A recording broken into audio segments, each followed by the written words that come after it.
Matisang manok. Super yummy and delicious.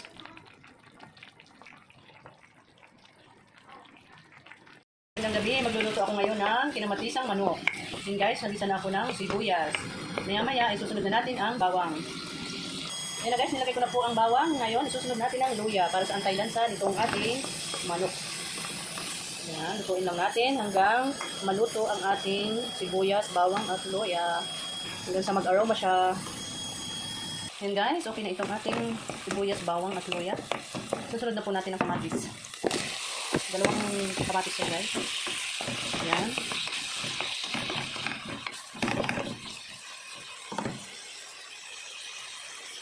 At eto na nga.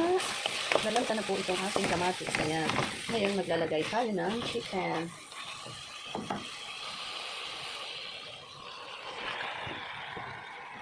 Ayan. Ating isasangkot siya guys. Ang ating chicken. Lagyan muna natin ng panimpla. Lagyan natin guys ng konting asin. Itong gamit ko ay Himalayan salt. Ayan. Tsaka ng paminta. Ayan. Pampalasa guys. Guys, at atin pong haluin. Ayan. Lutuin natin hanggang lumabas ang kanyang mantika. Lagyan ko rin siya guys ng oyster sauce, pampalasa.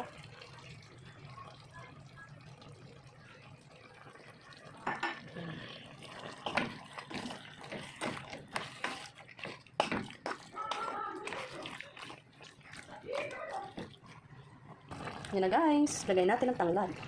And then, lalagyan natin ng water. Nagpakulo na ako ng water. Ayan, lagay na natin. Damihan natin. Kasi may ilalagay pa tayong gulay. Ayan, wow. Lulutuin po natin ng mga 10 minutes. Ito na guys, luto na po itong ating manok. Niluto ko to ng 10 to 15 minutes. Ayan. Ngayon, lalagay po natin itong ating patatas.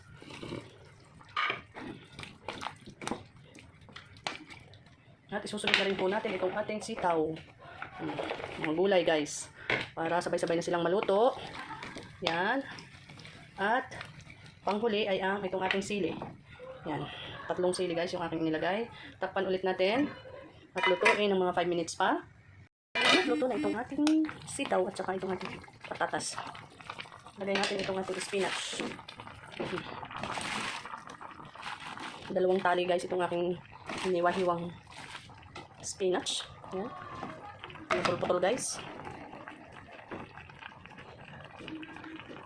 Lulutuin lang po natin ng 1 minuto at okay na po itong ating kinamatisang manok. Yan. Ano natin sa tubig. Para malanta na siya. Yan. Tapan natin ng 1 minuto. Yan na guys. Okay na po itong ating kinamatisang manok. Thank you so much for watching. Yummy yummy. Yan guys. May pambaon na ulit ako bukas. Maaga pa naman ako bukas. Thank you so much.